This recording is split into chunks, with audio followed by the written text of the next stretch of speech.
Record हो रहा है? रिकॉर्डिंग स्टार्ट होगी।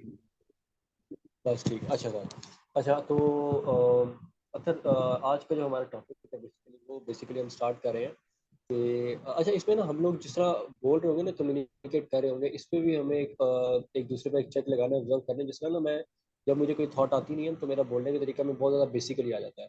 बेसिकली ये, बेसिकली वो basically lack lack of clarity जो होती है ना थॉट के अंदर, उसको रिफ्लेक्ट कर रहा है। उस वजह से मैं उसको रिप्लेस करता हूँ बेसिकली सेंटेंस को लंबा करने के लिए। तो इस तरह की छोटी छोटी चीज़ें भी जो है ना बॉडी लैंग्वेज में, ठीक है। बॉडी लैंग्वेज में जिस तरह मैं अभी अभी क्योंकि आज ना मैंने कुछ और रूल्स भी पढ़े हैं बॉडी लैंग्वेज के ऊपर। तो बॉडी लैंग्वेज में ये है कि जब आप किसी से कन्वर्सेशन कर रहे हैं ना, तो बिल्कुल अभी जो मेरा कैमरा एंगल है ना बिल्कुल ठीक नहीं है। अगर कैमरा एंगल मेरा यहाँ पे करके हो ना इस जगह पे, हाँ तो हाँ, इट्स बेटर, ताकि ताकि वो ना एक इक्वालिटी इक्वालिटी को रिफ्लेक्ट करेगा ना। ठीक है। थोड़ा सा ऊपर करता हूँ, ठीक है? तो इसको अगर मैं यहाँ पे ऊपर करूँ तो ये कैसा रहेगा? आपकी लाइट की वजह से ना पूरा इंप्रेशन खराब हो रहा है, इससे बेहतर वाला तो पहले वाला। बाकी मेरा कैसा आ सर रहा है? मैं आप अभी रिलैक्स होके करें, वो आपको अंडरस्टैंडिंग है, मुझे भी पता चल गया आपको है, और आपने वो कब उसको इम्प्लीमेंट करना है, वो जब भी मीटिंग में वो आप करेंगे। अभी रिलैक्स होके चलते हैं। ये बात की समझ आ गई, ये जरूरी है। अभी तो जरूरी चलो भी नहीं। बेस्ट हो गया। ठीक हाँ। है सर, लाइट का मैं ये कर सकता हूँ कि लाइट लाइट मैं आपके लिए चेंज कर देता हूँ। अभी अभी मुझे 2 सेकंड में मैं लाइट सही कर। Okay sir.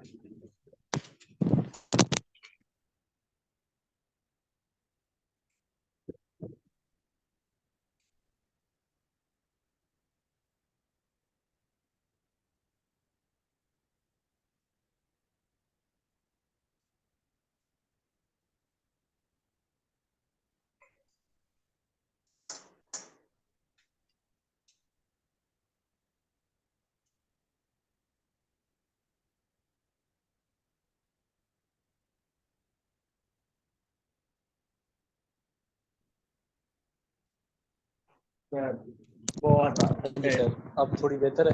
बेहतर नहीं, बहुत बेहतर है। चलो बेस्ट हो गया। अच्छा तो ठीक। अब सीन ये है कि कॉस्मेटिक्स तो हमारे पूरे हो चुके हैं। अब जरा मुझे कॉन्फिडेंट लगने दें। बैक स्ट्रेट है, अच्छा ओके। ओके सही वेरी हो नाइस। गया। नहीं, अब सर ऑनेस्टली बड़ा ये बहुत अच्छा था कि जैसे आप मतलब इस पे वीडियो बना के डाल दो ना, वो भी चल जाएगी। ये फिट सीन हो गया। और ये जो नहीं नहीं सर, शर्ट ये आ ना रही है ना, ये ना फुल शर्ट आ रही है, इसके पैसे हैं।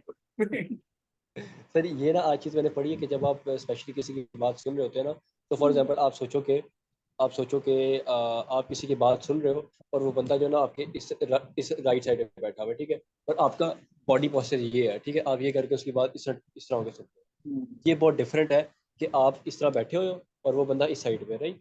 आप इस साइड पे हो, तो इस तरह करो, उससे आई कांटेक्ट रखो एंड देन उसकी बात सुनो। और कोई आपको नहीं चीज़ तो एक जब वो चीज़ बोल रहा है तो उसको बीच में राइट जगह पे काटो और उससे एक फॉलो अप क्वेश्चन लो, या करके भी कुछ कुछ भी आप कर सकते हो, जिससे उसको ये पता चले कि बंदा मेरी बात अंडरस्टैंड कर रहा है। और आई कांटेक्ट मेंटेन करो। तो ये अब ये देखें, ये पोस्चर था, या फिर दूसरा मेरा ये पोस्चर था। पर इसमें बहुत डिफरेंस होता है और ये आपकी कॉन्फिडेंस को रिफ्लेक्ट करता है। हम्म। सही हो गया। अच्छा सर, आज ना हम इम्पोर्टेंस ऑफ बुक रीडिंग के ऊपर बात करने लगे हैं। बुक रीडिंग का हमारी लाइफ में क्या रोल होना चाहिए और क्या रोल है। सर बेसिकली मैं अगर आपको बताऊँ ना, तो मेरी लाइफ में जो वाहिद रेवोल्यूशनरी चीज़ थी ना, वो बुक रीडिंग ही थी। सही है। आप पहली चीज क्या थी? आपके आवाज डाउन है अभी। सर एक सेकंड।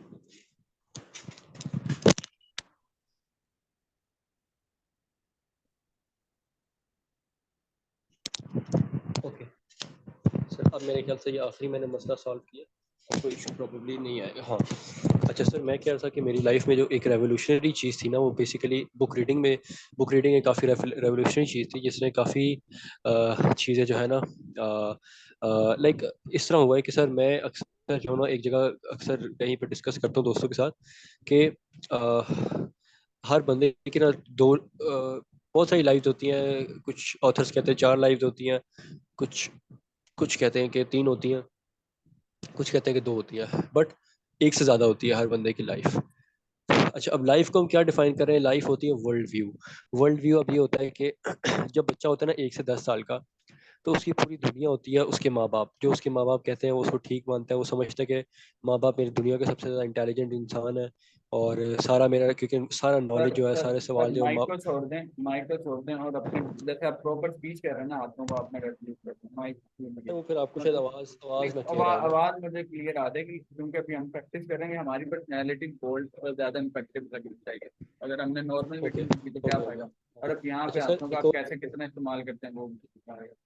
बिल्कुल बिल्कुल आप सही कह रहे हैं कि हाथों का तो मैं भूल ही गया था कि लाइक आपने इमरान खान को देखा होगा, जब वो स्पीच कर रहा होता है वो ये करता है, ये तो ये जो हाथों का है ना, हाथों का वो बड़ा इंपॉर्टेंट होता है। पर अच्छा आपस सर, तो जो आपस की बात है, पर आप टूंडे लगे रहते हैं, आप ऐसे ऐसे करते हुए ना टूंडे लगे रहते हैं। अच्छा सर, एनीवे, अच्छा तो हाँ तो जो पहले 10 साल होते हैं ना बच्चे के, 10 11 साल, तो उसकी सारी दुनिया उसके माँ बाप भी होते हैं, सारा नॉलेज का सोर्स वहीं से आ रहा होता है, सारे सवालों का जवाब वो दे रहे होते हैं, सब कुछ। तो उस बच्चे को यही उसके माइंड में परसेप्शन में होता है कि माँ बाप जो है, सारी दुनिया जो है मेरे माँ बाप के अराउंड सेंटर्ड है, और सारा जो दुनिया का इल्म है, सबसे ज़्यादा ये स्मार्ट बंदे हैं जो हर बात में मेरी जवाब है, ये वो। तो वो होता है उसका लाइफ नंबर 1। फिर जब वो थोड़ा सा प्रैक्टिकल लाइफ में जाता है, 3 4 क्लास में जाता है, वो दोस्त बनाता है अपने। पहली बार जो है उसकी लाइफ में कोई सेकंड मोस्ट इम्पोर्टेंट बंदा आता है आपके, आप माँ बाप के अलावा, जिसको दोस्त वो कहता है। वो दोस्त उसके लिए एक इंपॉर्टेंस क्रिएट करता है, और वो माँ बाप के बाद उसके लिए, उसके लाइफ में थर्ड मोस्ट इम्पोर्टेंट इंसान होता है। तो वहाँ से वो एक सोशलाइजिंग स्टार्ट करता है, जर्नी स्टार्ट करता है, तो उसको थोड़ी थोड़ी समझ आना शुरू होती है, अच्छा ये टीचर होता है, इस तरह हम स्कूल जाते हैं, स्कूल में जाकर ये पढ़ते हैं, पढ़ के फिर हम यूनिवर्सिटी जाते हैं, यूनिवर्सिटी में ये करते हैं। तो उसको कुछ कुछ चीज़ें अंडरस्टैंडिंग उसकी बिल्ड होना शुरू होती है आउटसाइड ऑफ उसका वो बबल, कि मेरा माँ बाप भी जो है ना वो मेरी पूरी दुनिया है। अब वो उसका उसका जो स्टेज 0 था कि माँ बाप मेरी पूरी दुनिया है, उससे अब वो स्टेज 1 पे जा रहा होता है। मेरे घर के बाहर भी, और मेरे माँ बाप के बाहर भी लोग सोचते हैं, मेरे बाप उसके बाहर भी कुछ सिस्टम एग्जिस्ट करते हैं, सब कुछ होता है। तो वो उसकी जो लोकल सराउंडिंग्स होती हैं, उसका जो लोग नेबर्स होते हैं, नेबर से घर वो खेलने जाता है, स्कूल पढ़ने जाता है, कहीं कोई उसका जाने वाला फौत हो जाता है तो वो ग्रेवयार्ड जाता है। तो he is just trying to make sense of the world around, ठीक है। तो वो करा होता है, ये इसकी लाइफ 2 होती है। फिर जो लाइफ 3 होती है, जो लाइफ का थर्ड पार्ट होता है, वो अब बहुत सारे लोगों का जो है ना प्रैक्टिकल लाइफ में आके स्टार्ट होता है। प्रैक्टिकल लाइफ होती है कि अब सुना होगा, हमारे माँ बाप कहते हैं कि अभी तो आप लोग माँ बाप के पैसे पाल रहे हो ना, दुनिया में जाओगे तो पता चलेगा। तो वो एक लाइफ का थर्ड फेज होता है, जिसमें आप जो प्रैक्टिकली लोगों के साथ काम करते हो, और जो है ना दुनिया को एक्सपीरियंस करते हो, कटिंग एज जो रेस लगी हुई है उसके अंदर, और एक एक एक मोर एक्यूरेट वर्ल्ड व्यू बनाने की कोशिश करते हो। जो आपका पहला वर्ल्ड व्यू होता है वो सिर्फ आपकी लोकल सराउंडिंग के अराउंड होता है, उसी के अराउंड आप परसेप्शन बनाते हो। और जो आपका ये प्रैक्टिकल लाइफ वाला होता है, ये ऑब्वियसली ये लेट टीन में शुरू होता है, 19 20 21, और ये 25 तक भी जा सकता है, डिपेंडिंग ऑन कि आपने कितनी सोशलाइजिंग की, आप कितनी जल्दी प्रैक्टिकल लाइफ में आ चुके हैं। प्रैक्टिकल लाइफ मीन्स के जॉब, इंटर्नशिप्स, और मे बी यूनिवर्सिटी, सब कुछ। वहाँ से आपको एक बेहतर आइडिया होता है कि यार हाउ द वर्ल्ड वर्क्स, जो नॉन चॉम्स्की की वर्क है हाउ द वर्ल्ड वर्क्स, उसके टाइटल से बिल्कुल सही बैठता है कि वो अपना जो लोकल एरिया होता है उसके उसके बाद वो एक ग्लोबल लेवल पे देखते हैं, यार ग्लोबल लेवल पे सब गवर्नमेंट्स काम करती है, इस तरह जो है पॉलिटिकल पार्टीज काम करती है, इसी तरह हम लोग, हमारा ये सोशल कॉन्ट्रैक्ट है, इसी तरह ये नेशन स्टेट्स होती है, सारे सारे मुल्क बने, इस तरह कॉन्टिनेंट्स आपस में जुड़े हैं, और ये सारा कुछ एक्सप्लोर। और जो चौथा स्टेज है ना, वो फिर थोड़ा सा सेल्फ एक्चुअलाइजेशन का है, जिसमें वो सारी ज़िंदगी, और ये काफ़ी लेट स्टेज होता है, ये स्टेज होता है इससे कोई फिगर तो नहीं है, बट इट डिपेंड्स ऑन आपका एक्सपीरियंस और आपकी कितना एक्सपोजर है लाइफ में। और ये जो है ज़रा लेट आपका काफ़ी, मे बी आफ्टर 35 40 यूजली लोगों में आता है, एक सेल्फ एक्चुअलाइजेशन वाला, कि बेसिकली सारी चीज़ों को, सारे दुनिया के नॉलेज के सारे सिस्टम को एक एक पॉइंट पे लाके कनेक्ट करा होता है, अच्छा ये काम करता है, ये काम करता है, ये इस तरह आ रहा है। अच्छा जी, फॉर एग्जांपल के यूरोपियन यूनियन जो है उसकी, मतलब ये कह सकते हैं चाइना और अमेरिका की जंग क्यों है, जो भी बड़े सवाल हैं जिसमें जिसमें मल्टीलैटरल नॉलेज चाहिए, या फिर मे बी कि लाइफ आफ्टर द डेथ के बारे में, रिलीजन के बारे में, बहुत सारी चीज़ों के बारे में वो एक एक्यूरेट व्यू पॉइंट अपना बनाना शुरू करता है। और इसलिए आपने देखा होगा कि अक्सर जो काफ़ी इंटेलिजेंशिया होता है, वो जब नया नया यूथ पे आता है तो वो काफ़ी रिलीजन से हट जाता है, और वो वापस रिवर्ट बैक करता है, जितने एक्चुअली बाबे भी हम देखते हैं जो कि मज़हब की तरफ अट्रैक्ट होते हैं आफ्टर रिटायरमेंट। तो आफ्टर रिटायरमेंट इसीलिए होते हैं कि वो एक रेस निकल जाता है, उनके पास टाइम होता है, और उस टाइम को यूटिलाइज करके जो है उस स्टेज 4 को achieve करते हैं। अच्छा, अब ये 4 स्टेजेस तो हमने डिफाइन कर लिया। अब जो एक हैक है ना, वो जो हमारा टॉपिक ऑफ डिस्कशन है वो ये है कि आप क्विकली जो है ना इन स्टेजेस को जंप किस तरह कर सकते हैं। क्योंकि स्टेजेस आपने जंप करने हैं या तो विद लाइफ एक्सपीरियंस करके करने हैं, और एक एक लाइफ की टाइमलाइन बनी हुई है उसके ऊपर हॉप करके आप जो 4-5 लाइफ के स्टेज करोगे, या आप क्विकली जो है ज़्यादा कम टाइम में आप जो है इन लाइफ के स्टेजेस को जो है अचीव कर सकते हैं। और हो सकता है कि आप स्टेज 1 से स्टेज 3 पर डायरेक्ट चले जाओ, स्टेज 2 जो है आपका जल्दी हो जाए ऑफ मेकिंग अंडरस्टैंडिंग। ये इसका एक प्रैक्टिकल जो राउट है ना, वो एंशियंट टाइम्स में और काफ़ी ज़्यादा टाइम से बुक रीडिंग होता रहा है। कि बुक रीडिंग जब आप करते हो तो आप, क्योंकि ऑब्वियसली एक जनरल ट्रेंड है कि बुक जो है ज़्यादातर ऑथर जो है वो या तो बूढ़े होते हैं काफ़ी, ठीक है। मेजॉरिटी ऑफ द ऑथर्स अगर आप एवरेज ले लें तो वो 50+ होते हैं, लाइक 80% ऑफ द ऑथर्स 50+ होते हैं। ये एक्यूरेट डेटा नहीं है, लेकिन ये ट्रेंड इसी तरह होता है कि 50+ एजेस में जाके जब वो स्टेज 4 में पहुंच जाते हैं उस वक्त वो किताब लिखते हैं। तो आप सोचें कि आप लाइफ के स्टेज 2 के ऊपर हैं, आपने अपने माँ बाप की दुनिया से ख़त्म होकर आप अपने दोस्तों की दुनिया में, आप 13, 14, 12, 13 साल के हैं, और आपने जो है नोम चॉम्स्की की जो उसने 90 साल की उम्र में किताब लिखी है हाउ द वर्ल्ड वर्क्स, वो उठा के पढ़ ली। आपने सेपियंस पढ़ ली है, आपने युval नोआ हरारी की पढ़ ली, आपने आपने ये हैंस हैंस रोसलिन की फैक्टफुलनेस पढ़ ली। ये बुक है फैक्टफुलनेस, बड़ी कमाल बुक है। तो वो आपको बताता है कि how how the world is better than you think. जो एक जनरल वेस्टर्नाइजेशन का कॉन्सेप्ट है कि हर हर वेस्ट का जो बंदा उसके जहन में यही ख्याल है दुनिया के बारे में, यार हमारा तो वेस्ट बहुत अच्छा है, बाकी जो है ना Pakistan, India, Bangladesh, Somalia, Ethiopia, हर जगह जो है ना बहुत ज़्यादा गुर्बत है और बहुत ज़्यादा चीज़ें बुरी हो रही हैं। अगर इनको अभी ठीक ना किया गया तो बहुत ज़्यादा काम ख़राब हो जाएगा, और गुर्बत है और लोग स्कूल नहीं जा रहे हैं, वैक्सीनेटेड नहीं है, मर रहे हैं, डेंगू है, मलेरिया हर जगह है, कोई बीमारी है और कोई फंड से यूटिलाइज नहीं हो रहा, करप्शन है। लेकिन ये एक जनरल कॉन्सेप्ट है फ्रॉम लेमैन से लेके नोबेल लॉरियट्स जो है उनके जहन में उनका वर्ल्ड व्यू और उनके जो फैक्ट बेस्ड वर्ल्ड व्यू है वो एक्यूरेट नहीं है। बहुत सारी चीज़ों पे अपने बायस के ऊपर एक्ट करते हैं, और एक परसेप्शन दिमाग में डाल लेते हैं कि world is worse than it actually is. लेकिन ये बंदा आर्ग्यू करता है कि ये फैक्ट्स पे बात करता है, ये कहता है कि आपका जो वर्ल्ड व्यू है वो फैक्ट बेस्ड होना चाहिए। वो सारे इसने ट्रेंड्स कोट किए कि दुनिया में पिछले 20 साल में जो गुर्बत है वो आधी हो गई है। वॉर्स जो मेजर वॉर है वो पिछले 60-70 सालों में कोई नहीं हुई जिस वजह से मेजर ब्लडशेड नहीं हुआ, वरना हर 3-4 साल बाद दुनिया में देखो तो वॉर्स तो बिलियंस ऑफ लोग मरते थे उसमें। कोई मेजर प्लेग नहीं आया। जो कोविड-19 आया उसकी 1 साल के अंदर वैक्सीन हो गई है। इसी के मुकाबले में जो लास्ट प्लेग आया था ब्लैक ब्लैक फीवर वाला जो भी था वो, उसमें बिलियंस ऑफ लोग मरे थे, आई थिंक 50-60 मिलियन लोग मरे थे। और क्योंकि उस वक्त इतने सोफिस्टिकेटेड वैक्सीनेशन वाले सिस्टम नहीं थे, अभी 1 साल में आपने वैक्सीन भी निकाल दी। तो ये फैक्ट बेस्ड चीज़। तो अब आप सोचें, वापस रिवर्ट बैक करते हैं, थोड़ा सा टेंजेंट पे जाते हैं, लेकिन वो मैं कॉन्टेक्स्ट बनाने के लिए बात कर रहा था। लेकिन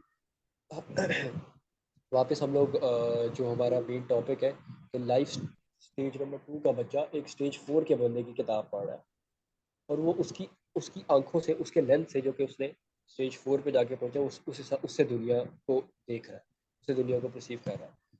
तो आपको क्या लगता है वो बंदा ज़्यादा ज़्यादा बेहतर, ज़्यादा एक्यूरेट, ज़्यादा रैशनल वर्ल्ड व्यू नहीं अटेन करेगा उस बंदे के थ्रू जो कि जिसने अपने आप को हालात, एक्सपीरियंसेस और टाइमलाइन के ऊपर छोड़ा हुआ है? तो ये एक मेजर हैक है। एक मेजर हैक क्या है, एक मेजर बेनिफिट है बुक रीडिंग का, जो आपको जो है बाकियों से कंपैरिजन में कहेंगे वैसे इन जनरल बहुत अच्छा कर देता है बाकियों से। और आपका जो नॉलेज बेस है वो आपकी लाइफ के बच्चों से, आपकी एज के बच्चों से काफ़ी आगे चला जाए। इसके ऊपर सर मैं अगर अपना एक्सपीरियंस शेयर करूँ ना, तो मैंने कोई बहुत कम तो शायद किताब है मुझे मुकम्मल पढ़ी है, तो 2-3 किताबें मैं बुक रीडिंग को लेकर के बहुत कम की है। बट ये है कि बुक रीडिंग इज समथिंग जो मैं करूँ ना तो मेरी रूह को खुशी मिलेगी। फॉर एग्जाम्पल मैं मेरी जर्नी ये है कि मैंने जब जो भी पढ़ा है ना यार, आप यहाँ पर बैठा हूँ, मैंने सब कुछ इंस्टीट्यूट में बैठ के पढ़ा है। मतलब कि मेरी ये कहानी कुछ इस तरह से स्टार्ट हुई थी कि मैं और मेरा दोस्त हुआ करते थे और हमने ट्यूशन जाना होता था, तो 4 5 6 की बात है। तो अब हमें ही होता था, हमें वहां से जल्दी छुट्टी हो, उसका एक ही एक्ट था हमारे पास, तो ये था कि ब्रेक में बैठ के, ये स्कूल में छुट्टी होने से पहले पहले सारे काम याद कर लो, जाके सुनाओ और फौरन निकल जाके क्रिकेट खेलो, कुछ भी करो। तो अब हम दोनों की दोस्ती ना बहुत अच्छी वाली दोस्ती, जैसे आप एक होते। तो ऐसा था कि कोई एक याद कर ले और दूसरे को सुना दे, दूसरे को याद हो जाता था। थोड़ी सी अनएक्चुअल बात लगती है बट है ऐसे था। तो हम जाते थे, काम सुनाते थे, निकल जाते थे। तब से वो मेरी आदत ऐसी डेवलप हुई है कि मैंने आगे, चाहे वो मेरी फिर मैंने स्कूल चेंज किया, आगे न्यू स्कूल में गया 8th क्लास के लिए, वहाँ पे भी ऐसे, और मैंने वहाँ पे पोजीशन की। फिर आगे मैट्रिक एफएससी की बात कर लो, सॉरी मैट्रिक की बात भी ऐसे थी कि आ, मैं क्या कहते हैं, स्कूल में बैठ के सारा पढ़ा है, मतलब फुल किताब का टेस्ट होता था, फुल बुक्स का, और मैं अगले दिन जाकर बगैर, मैं घर पे आता था, फुल नींद पूरी करता था, सुबह को 2 3 कांटे खा के अच्छी तरह मेरे घर के पास आराम से मैं पूरे टाइम पे जाता होता था।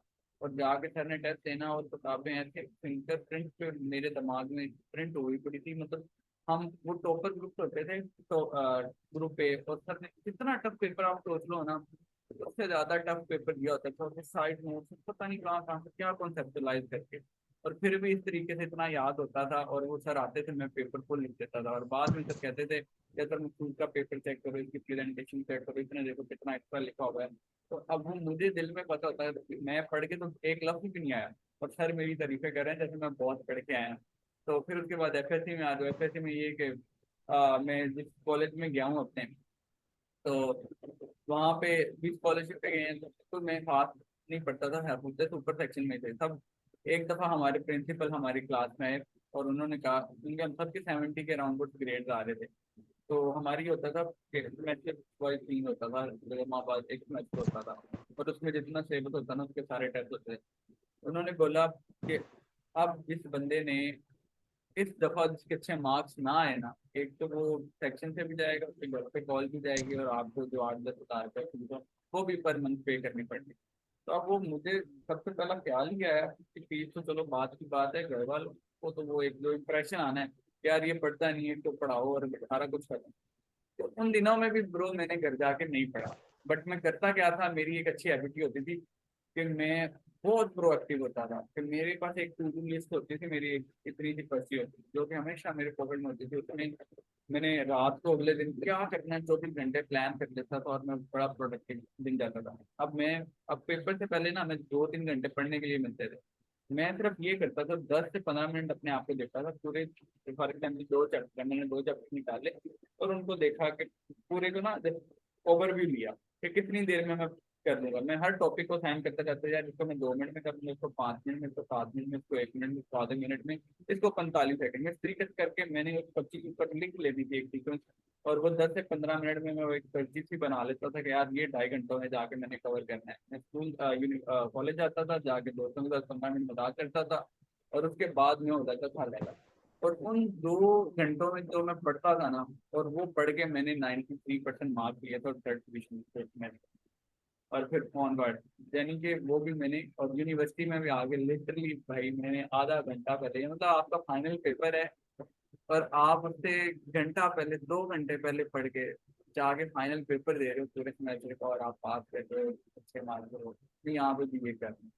अच्छा, ये अच्छा, और अब मैं इसमें एक कहानी का ट्विस्ट आता है। अब फर्स्ट ईयर सेकंड ईयर में ना मेरे से पढ़ा नहीं जाता था, फाइनल एग्जाम्स आ गए थे, फाइनल। तो मैंने ये किया था, फर्स्ट ईयर में मैंने थिंक एंड ग्रो रिच पढ़ी थी। मैं किताबें पढ़ता था ना, तो मैं ऐसे मोटिवेशन से पढ़ जाता था जैसे आपने वो बारे में हवा भर दी है, ठीक है। सेकंड ईयर में मैंने अल्केमिस्ट पढ़ी थी, अल्केमिस्ट मैंने 2 दिन में खत्म की थी पूरी, और 1 या 2 दिन पहले अपनी सेकंड ईयर के फाइनल एग्जाम से पढ़ी थी, और उसको पढ़ के यानी इन किताबों ने मुझे इनेबल किया था, मैं अपने फाइनल एग्जाम से उसके बगैर मुझसे एक लफ्ज भी नहीं पढ़ा जाता था। तो किताब जब भी मैं पढ़ता हूँ तो वो चीज़ वाकई मुझे बड़ा प्रोडक्टिव भी बनाती है, ग्रो करने में भी मदद होती है। बट अब एक टाइम से ऐसा हो गया मेरे साथ कि अब मुझे मुझे पता है हर अच्छा काम क्या है, अच्छी चीज़ क्या है, अच्छा मशवरा क्या है। मेरा दिल ही नहीं करता किसी भी अच्छी बात पे अमल करने को। आप मुझे कहते हो ना यार नमाज पढ़ लो, मुझे पता है नमाज पढ़ना अच्छी चीज़ है, मैं नमाज नहीं जा रहा हूँ। अक्सर करना चीज़ें ना छोड़नी, किताब पढ़ना, ये कैसे प्रोडक्टिव होना, जो आप मुझे कल भी दे देते ना यार ऐसे ऐसे करो, फेस बदलो, वो एक तो मेरा दिल नहीं कर रहा होता, कुछ एक ग्राउंड रियलिटी ऐसी होती है जो मेरे सामने जो जो मुझे डिस्ट्रिक्ट भी कर रही होती है। अच्छा, ये सारी चीजें मैंने शेयर कर दी। थोड़ा सा मैं एक और नया पर्सपेक्टिव कंक्लूड करना चाह रहा हूँ पॉडकास्ट के तरफ। जो बुक पे बात हुई है वो आपने जनरल बात की, अन्य जनरल, बट जिस तरीके से मैं पॉडकास्ट को एक्सप्लेन करता हूँ सिर्फ अपने आप के बारे में शेयर करूँ, तो मैं अपने आप का अंदर आपके साथ यहाँ पे शेयर कर, यानी जो कि सबसे हटके चीज हो रही है, और मैंने इस पॉडकास्ट को इस तरीके से ज्वाइन किया था। ये बात शायद हम जब वैसे जनरल बच्चे होते तो ना कर रहे होते, बट ऐसे बात से बात निकली है तो जो मेरे अंदर है ना, मैं कोई इधर उधर की बात नहीं सुना रहा, मैं अपनी आप की बातें सुना रहा हूँ, जो कि इसको इस तरीके से बाकी अगर कोर्ट में आपने जो बोला कि अगर आपको थोड़ा सा रिव्यू दूंगा आपके बारे में आपके इम्प्रूवमेंट के लिए, तो ये है कि टेक इट के आपको, आप क्रीम के सीईओ, आप कोलैब में गए हो और आपको आधा घंटा मिला है जिसमें ऑडियंस ने आपसे क्वेश्चन आंसर करने। तो अगर आपको एक बंदा सवाल करता है और आप उसके सवाल का जवाब देने के लिए 10 से 15 मिनट वो उसका बैकग्राउंड बनाने के ऊपर इतनी लंबी कहानी सुना देते हो, तो ब्रो फिर तो आप कैटर ही नहीं कर पाओगे ज्यादा क्वेश्चन को। ठीक है, एक दो क्वेश्चन और वो बहुत लेंथी हो जाएंगे, लोग भी थोड़ा सा बोर होने लगेंगे। तो जब भी हमने बोला, मैं सोच रहा था अभी एक नया मेरे रूल आया था कि ये करेंगे कि हम, अगर आपने बात करना स्टार्ट की है ना तो आपको 5 मिनट मिलेंगे, और आपने बात करने से पहले जब मैं बात कर रहा हूँ आपके दिमाग में जो आ रहा है, आपने अपनी बात को पूरे को प्लान कर लेना है, शॉर्ट शॉर्ट एग्जाम्पल के साथ भी, और जैसे भी कि आपने जो 10 मिनट की या 15 मिनट की बात है उसको 5 मिनट में कंक्लूड करके मेरे तक पहुंचा, ताकि आगे फिर, और मेरे जब मेरे पे आएगा ना तो मैंने भी कोशिश करना है मैं 5 मिनट में कंक्लूड करूँ।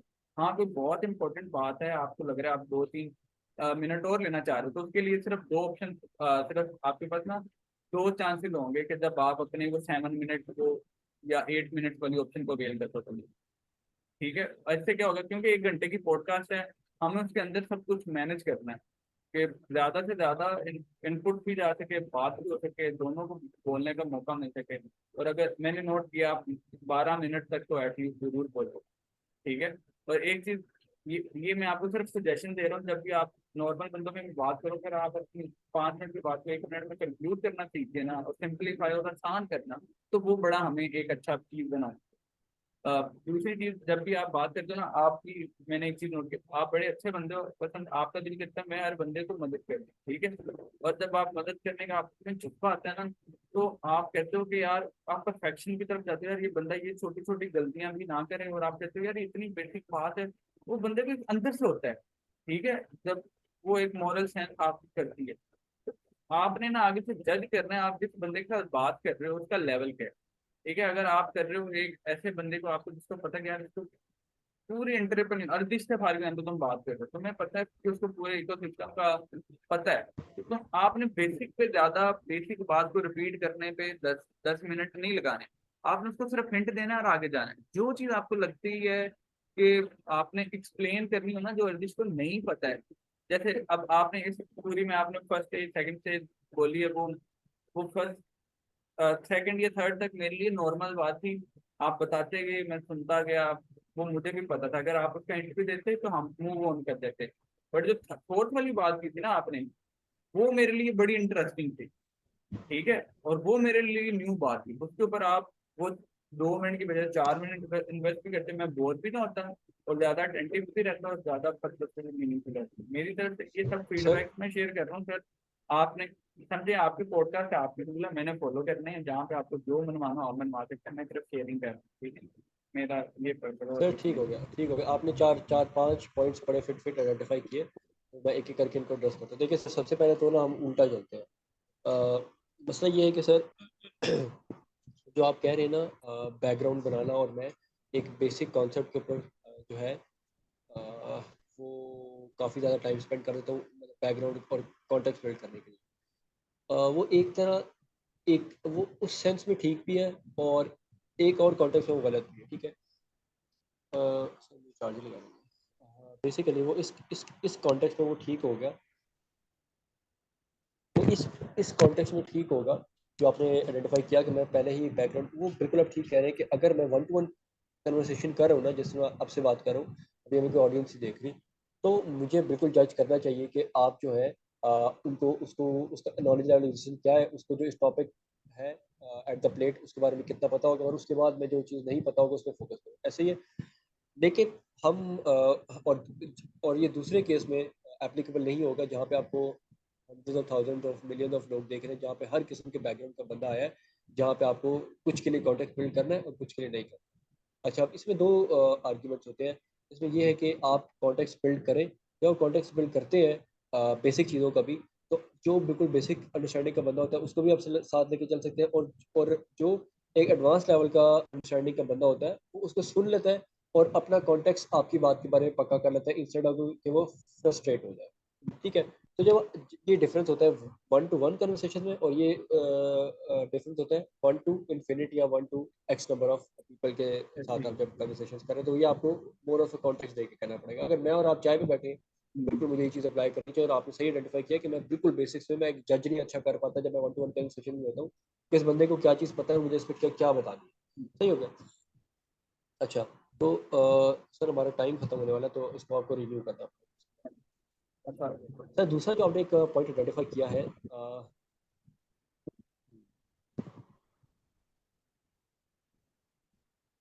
ठीक जी है, जी। जी कुछ कह रहे हो?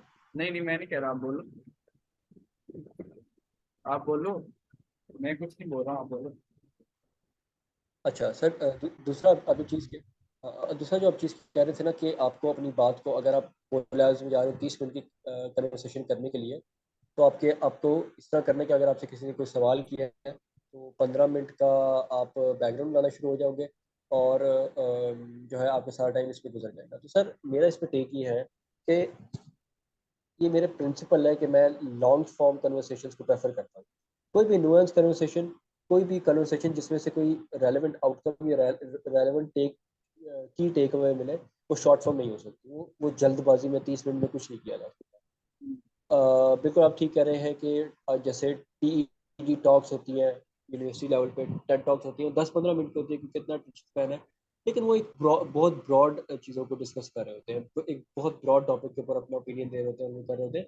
अगर आपको रियली नुअंस और पर्सनलाइज कन्वर्सेशन के अंदर जाना है, तो आपको लॉन्ग फॉर्म जो है कॉन्टेंट कन्वर्सेशन करनी पड़ेंगी। जैसे आप अगर लेक्स फ्रीडमैन के पॉडकास्ट देख रहे हैं, तो अप टू 7-8 आवर्स लॉन्ग उसके पॉडकास्ट है, और गेस्ट बहुत खुशी बैठे होते हैं, हाँ। कन्वर्सेशंस कर रहे होते हैं, बिकॉज उनको पता होता है कि जिस तरह अगर आप अभी करंट कंटेम्प्रेरी मीडिया को देख लेना, कंटेम्प्रेरी मीडिया में जैसे सैयद मुजफ्फर शाह भी एक्सप्लेन करता है, वो कहता है कि नहीं। ट्रांजिशन इतना स्लो है कि जियो न्यूज़ का वो मज़े का म्यूजिक चल रहा होगा, 1 मिनट में टिकर चलेगा और 30 सेकंड की खबर होगी, फिर एक मसालेदार घूम के ऐड वो आएगा, कहता है, पीछे हाँ। गाना लगा होगा, और नेक्स्ट खबर। हाँ, वो पूरी तो उसकी तो कन्वर्सेशन मुझे ये याद जो आ गई। जितनी भी बिल्कुल, जितनी भी नुआंस कन्वर्सेशन होती है ना, वो कभी भी शॉर्ट फॉर्म नहीं हो सकती, उसको आपको डिटेल में जाना पड़ता है, उसके लिए कॉन्टेक्स्ट बनाना पड़ता है, उसके लिए आर्गुमेंट्स, काउंटर आर्गुमेंट्स, हर चीज़ें पेश करनी होती है, फिर जाके आप उसमें से कोई की टेक अवे, कोई की आउटकम निकालते हैं। तो ये मेरा जनरल प्रिंसिपल है कि मुझे शॉर्ट फॉर्म कन्वर्सेशन नहीं पसंद, मैं लॉन्ग फॉर्म कन्वर्सेशन करके कॉन्टेक्स्ट बना के, और हर बंदे के, हर नॉलेज लेवल के बंदे को साथ लेके चला जाता हूँ। तो ये दोनों इसका जवाब। अच्छा, तो तीसरी जो आपकी एक बात थी ना, वो ये थी कि आपने कहा कि कॉलेज में आपने 2 घंटा पढ़ा, ये चीज़ आपने किया, और मतलब पेपर से 2 आवर्स पहले आपने पढ़ा। अच्छा सर, इससे ये बेसिकली हमारा जो बुक रीडिंग का टॉपिक है उससे तो इतना रेलेवेंट नहीं थी, क्योंकि आपने इसको कनेक्ट किया कि मतलब आपने पहले पूरा बेसिकली मैं मैं। मैं देख रहा था कि आप वो चीज़, वो हाँ, वो आप हाँ। चीज़ बोलना चाह रहे थे, आपने वो चीज़ बोली जो आप बोलना चाह रहे थे, फिर आपने एंड पे थोड़ा सा उसको बुक रीडिंग से कनेक्ट कर दिया मोटिवेशन के लिए। तो हाँ। ऐसे वो हमारा हमारा वो नहीं था, लेकिन दैट गुड कि आपने अपना ये स्पोर्ट कर हार्ट आउट, सही है। तो सर इसमें मेरा ये टेक है, सर मेरा ये टेक है कि इंसान को ना जो भी चीज़ करनी चाहिए, उसको उसको फुल एक्सेलेंस के साथ करना है। ठीक है, ऐसे ही। ज़िंदगी बहुत छोटी है। अच्छा, आप जब मेरे से बात कर रहे थे ना कि मैं जो हूँ लाइक बिल्कुल यूनिवर्सिटी में नहीं पढ़ रहा था, 93% नंबर लिए है, सब कुछ किया। अच्छा सर, मैं इसको इस तरह देख रहा था कि 93% मेरे लिए एक बिल्कुल अच्छा क्राइटेरिया नहीं है। आप बेशक 50% भी लेते हैं ना, लेकिन अगर अच्छा, मैं इसके बैकग्राउंड पे चलेगा कि यार ऐसा क्यों था, असर असर ऐसा क्यों कर रहा था कि सिर्फ 2 घंटे पढ़ा था, और ना उसने, क्योंकि ये मेरे साथ हो चुका है ना, मैं भी इसी तरह करता था जिस तरह आप करते थे, ये मैं कोई बहुत अछूत चीज़ नहीं हूँ, मैं भी इसी तरह बिल्कुल करता था जिस तरह सही आपने किया, बात। और यही मेरा भी बैकग्राउंड है। इसका इसका रूट कॉज क्या है सर? इसका इसका रूट कॉज है जो कि बड़ा खतरनाक है, वो है डेथ ऑफ क्यूरियोसिटी। अगर हम क्यूरियस हो ना, हम लोग हाँ। हम जेन्युइनली क्यूरियस हो कि यार फिजिक्स का ये जो मैं लॉ पढ़ रहा हूँ ना, न्यूटन का थर्ड लॉ, इसकी एप्लीकेशंस क्या है, ये कहाँ कहाँ अप्लाई हो रहा है, ये जब रॉकेट स्पेस में भेजते हैं ना, इसके मोशंस कहाँ पे इम्प्लीमेंट होते हैं, आप डिफरेंट चीज़ों को कनेक्ट कर सकते हैं और क्यूरियस होते हैं हर चीज़ के बारे में। हमारी क्यूरियोसिटी बचपन में बढ़ जाती है। इस वजह से तो हम नंबरों के पीछे दौड़ के नंबरों की लाइनों में लग के करते हैं। इस वजह से किसी मुल्क के एक बंदे में एक्सीलेंस नहीं है, हमारे मेरे समेत किसी बंदे में एक्सीलेंस नहीं है, हम कहीं भी नहीं पहुंचे हुए, कोई हमारा कारनामा कुछ नहीं है, ना साइंस में, ना लिटरेचर में, ना आर्ट में, किसी चीज़ में नहीं। तो इसको मैं जिस एंगल से देख रहा था वो था डेथ ऑफ क्यूरियोसिटी।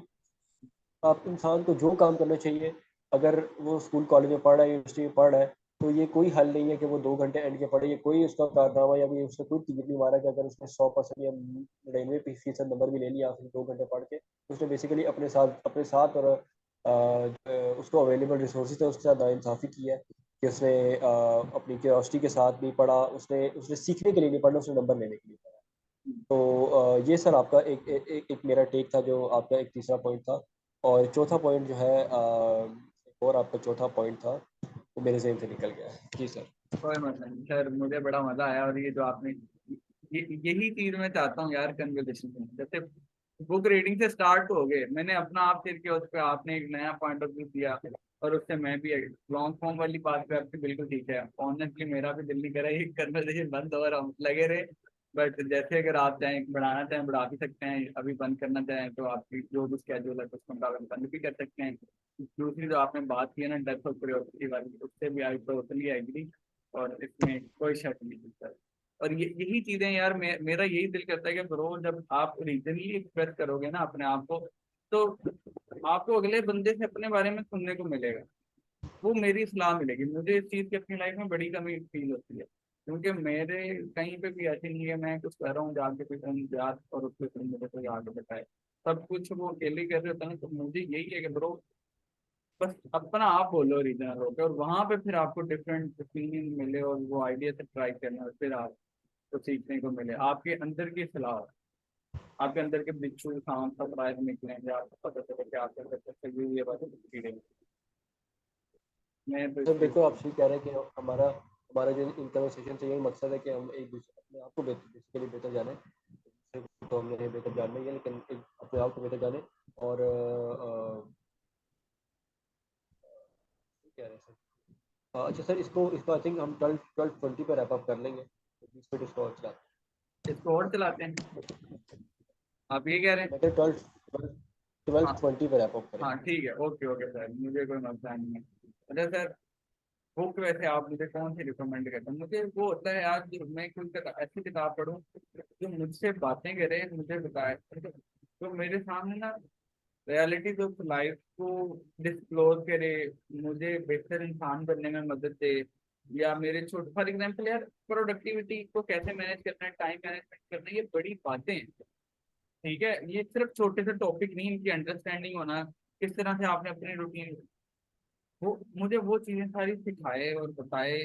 वो कन्वर्सेशन लाइक किताब है यानी जो मुझे मजबूर करे मैं उसका अगला पेज पढूं। जैसे थिंक एंड ग्रो रिच भी आप पढ़ते हैं ना, उसमें कहानी है, और कहानी के दौरान आपको सिखा भी रहे हैं, और आप कहानी को आगे डिस्कवर करने के लिए उसके अगले पेज पे जाते हो। अल्केमिस्ट के अल्केमिस्ट भी कहानी, वो उसका अगला पेज आप तो फिर आप मजबूर हो जाते हो उसके आगे वाले पेज पे जाने के लिए। तो ये चीज आ रही है, तो इस तरह ओके की बुक आप। सर, आपका कंसर्न बिल्कुल ठीक है, लेकिन ये मैं आपको रिकमेंड नहीं कर सकते कौन सी बुक है। मैंने बहुत सारी पढ़ी है। अच्छा सर, इसमें मेरे ख्याल है कि ये काफ़ी लोगों से इशू आता है, जो आपके साथ कॉमन इशू आ रहा है ना, कि मैं कौन सी किताब पढूं। बहुत सारी किताबें डिफ़िकल्ट, अब आप बर्नेट रसल को पढ़ लेंगे तो उसकी तो इंग्लिश ही इतनी इतनी डिफ़िकल्ट है कि वो आम लेवल का बंदा अंडरस्टैंड ही नहीं कर पाता। तो आपने जो चीज़ अचीव करी है ना, आप चैट जीपीटी से पूछ लें कि सजेस्ट मी, आप उसको एक कस्टमाइज सा प्रॉम्प्ट दें, आप उसको बोलें कि suggest me 5 best self help books to increase my productivity which are written in English, easy English level for me to understand by, because I live in Pakistan. आप उसको कस्टमाइज सा प्रॉम्प्ट दें, और वो पूरी दुनिया के जो नॉलेज बेस उसने कलेक्ट किया हुआ है उसमें से आपको रिकमेंडेशन देगी। वो एक बहुत बेहतर रिकमेंडेशन है, क्योंकि मैंने कितनी 40-50 किताबें पढ़ी होंगी, उसके पास दुनिया की 10,000 करोड़ की किताबों का नॉलेज है। तो आपको बेहतर रिकमेंडेशन देगी। सेल्फ जेम्स क्लियर जो भी आपको बोलना चाहिए, आप उसको एक कस्टमाइज प्रॉम्प्ट देकर पूछें। अच्छा सर, जो एक और चीज़ है ना आपने आइडेंटिफाई की, तो ये थी कि सर आप अभी कह रहे थे ना कि फीडबैक के बारे में आपने जो बात की कि हम लोग एक दूसरे को अपनी ही टेक्स के ऊपर एक काउंटर नैरेटिव दे रहे हैं, अपना पॉइंट ऑफ व्यू प्रेजेंट करके। तो उसमें ही सर मेरा ख्याल है कि ये है कि आप जो है ना इट्स आप इन इटसेल्फ, क्योंकि शायद जो बंदा खुद होता है ना वो इतना रियलाइज नहीं कर पाता कि दूसरे बंदे में भी ये वाला चीज़ है। इस चीज़ की, सॉरी, इस चीज़ की कमी है। मैं इसको एक्सप्लेन करता हूँ वो इस तरह कि आप जो है ना आप बहुत ज़्यादा ओपन टू आइडियाज़ हैं, आप बहुत ज़्यादा ओपन टू कंस्ट्रक्टिव क्रिटिसिज्म है, कंस्ट्रक्टिव क्रिटिसिज्म, आप बहुत ज़्यादा ओपन है। और अगर आपको कोई ऐसा पॉइंट ऑफ व्यू पेश करता है जो कि आपकी थॉट से थोड़ा सा डिफरेंट है लेकिन that make sense to you, तो आप उसको एक्सेप्ट करते हैं। अच्छा, ये जो ट्रेट है ना ये सर हर एक में नहीं होती। लोग अपनी अपनी जो पॉइंट ऑफ व्यूज होते हैं ना, अपने जो बिलीव्स होते हैं उसके ऊपर इतने स्टैगनेंट होते हैं, इतने ज़्यादा फर्म होते हैं कि वो इतनी आसानी से उसको उसको ब्रेक नहीं करते हैं, इतनी आसानी से ठीक दूसरे है। वाली चीज़ एक्सेप्ट नहीं करते हैं। तो ये टोटली। एक आपकी अपनी एक आपका जो है ना अपना अपनी खूबी है, जिस वजह से आप जो है आप